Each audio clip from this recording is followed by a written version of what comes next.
इस बार जो बजट है उसके अंदर मिडिल क्लास से लेकर लेडीज, उसके बाद फार्मर्स, कॉर्पोरेट्स, इंडिविजुअल्स, एमएसएमई, किसी भी सेक्टर को छोड़ा नहीं गया।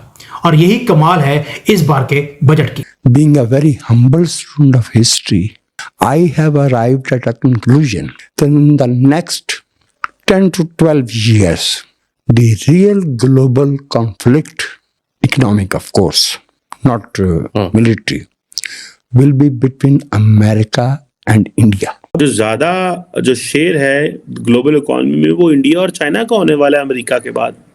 बाकी सारे तो पीछे आ जाएंगे, यूरोप, इनकी तो गेम ही खत्म हो रही है। इंडिया की तरक्की का राज क्या है? इतनी तेजी से इंडिया की इकोनॉमी ग्रो कर रही है, समझते बालातर है। मैं तो कहता हूँ कि इंडिया हमें एक झटके में खरीद ले।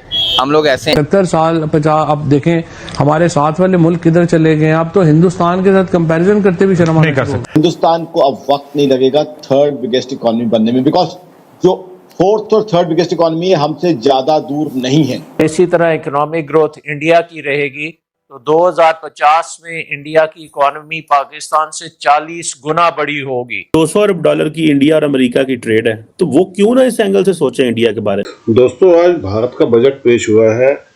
हमारे वित्त मंत्री ने ये बजट पेश किया है। इतना शानदार बजट है। जो मिडिल क्लास है, आप जानते हैं देश की रीढ़ की हड्डी वही होती है, उनको 12 लाख तक का टैक्स एग्जम्पशन मिल चुका है। तो ये कितनी बड़ी बात है दोस्तों, सोचिए। इससे हमारे देश की प्रगति और तेजी से बढ़ेगी और यही सबसे बड़ी बात है दोस्तों। हमें आगे बढ़ना है तो हमें रुकना नहीं है। इसके लिए मिडिल क्लास को साथ लेकर चलना बहुत ज़रूरी है और ये बात मोदी जी जानते हैं। इसीलिए पूरी दुनिया के अंदर इस बजट की तारीफ हो रही है। और पाकिस्तान को तो आप जानते ही हैं, पाकिस्तान सबसे पहले भारत को ही देखता है कि भारत क्या कर रहा है, और जब भारत को देखता है तो उसको मिर्चें लगती हैं। और ये देखकर मुझे बहुत अच्छा लगता है। आपको कैसा लगता है कमेंट्स जरूर कीजिएगा। वीडियो को लाइक और चैनल को सब्सक्राइब जरूर कर लीजिएगा। Thank you very much. GST धीरे धीरे बढ़ता जा रहा है। जो जीएसटी 2017 में चालू हुआ था, जुलाई 2017 में, जब मुझे याद है फर्स्ट कलेक्शन आया था 86 to 91,000 करोड़ ही आते थे। आज 7 साल बाद मिनिमम कलेक्शन 1.7 लाख करोड़ आता चालू हो गया। ठीक है। और पर्सनल इनकम टैक्स जो 2020 में मेरे ख्याल से 4.5 लाख करोड़ था, अभी अराउंड 11 लाख करोड़ आने लग गया है। ठीक है। तो एक तरह से रिलीफ मिलना जरूरी था। तो जो रिबेट दिया है बहुत ही सब्सटैंशियल रिबेट दिया है और इसके कारण मैन्युफैक्चरिंग जो कंजम्पशन ग्रोथ है वो बढ़ेगी। मिडिल क्लास के हाथ में पैसा आएगा और मिडिल क्लास के कारण ही देश चलता है। सर, कॉर्पोरेट एग्रीकल्चर और जो हमारे जो फ्रीबीज जो लेते हैं उनको ये समझना चाहिए कि without middle class the country can not survive.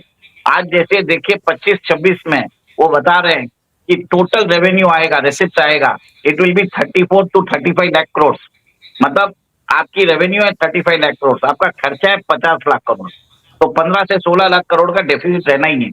But एक चीज नोट करिए, फिस्कल डेफिसिट जो 4.9% लास्ट ईयर बजटेड किया था, एक्चुअल में है 4.8% और नेक्स्ट ईयर इसको और कम करने का विचार है, इट विल बी 4.4%।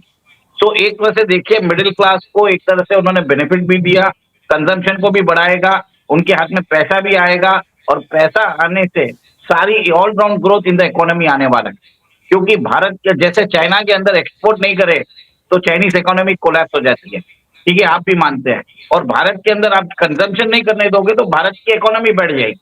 तो फाइनेंस मिनिस्टर ने वही काम किया जो हमने हमेशा बोलते आ रहे हैं कि मिडिल क्लास के ऊपर एक्सेस बर्डन दिया हुआ है, जो इस बार सब्सटेंशियली रिमूव कर दिया है। This is a very good step done by the finance minister.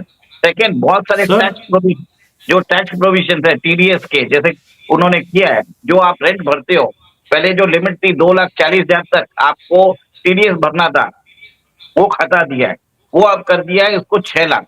मतलब आप समझ लीजिए अगर कोई ऑफिस 30,000 का रेंट भरता है तो हर महीने उसको 3,000 रुपए जो जिसको मिलता था, जैसे आप लैंडलॉर्ड उसको आपको 30 के बदले 27,000 मिलता था, अब आपको पूरा 30,000 मिलेगा।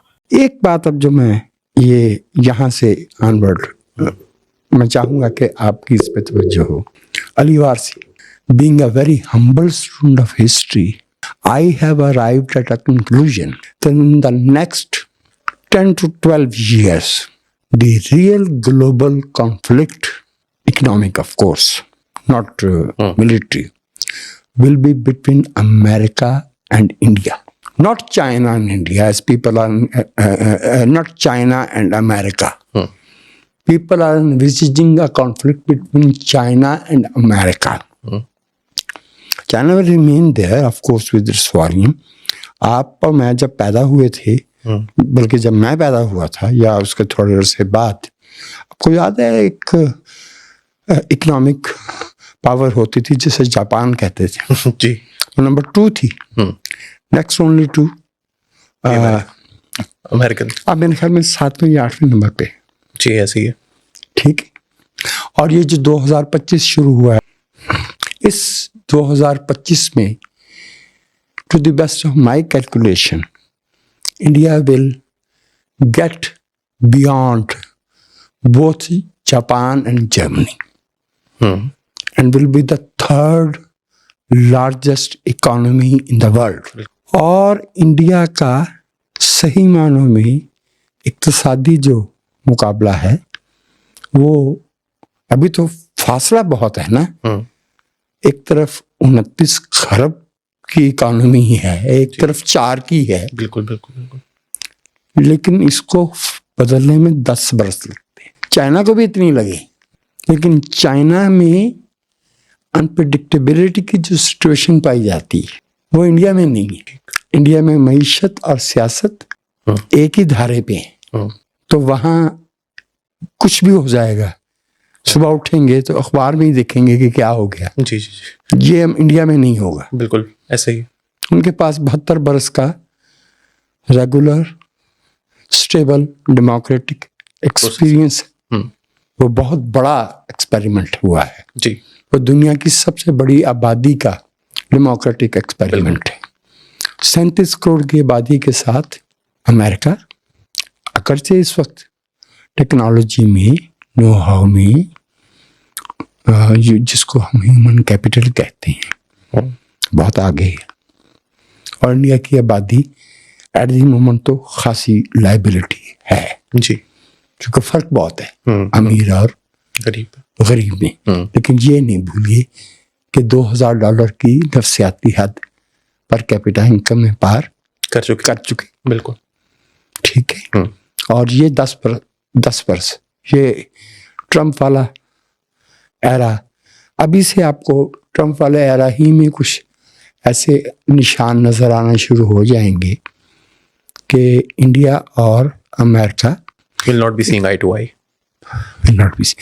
अच्छा, उस वक्त हमें पता चलेगा कि हम जो 2 बड़ी ताकतों में बैठे थे और एक ऐसी ताकत को से हम आगोश होने की कोशिश कर रहे थे जिसके साथ हमारा सकाफती, तारीखी, सियासी, अदबी ताल्लुक बहुत कमज़ोर है।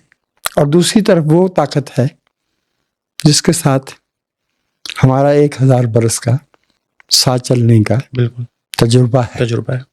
मैं और आप जो है वो इंडिया के नक्शे को हाथ की पुष्ट की तरह ऐसे ही जानते हैं जैसे पाकिस्तान को जानते हैं। बिल्कुल।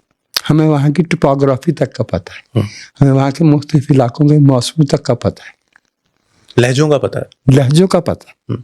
10 बरस बाद अगर हम वो ट्रेन आज मिस करते हैं तो हमें बहुत कॉस्टली पड़ेगी।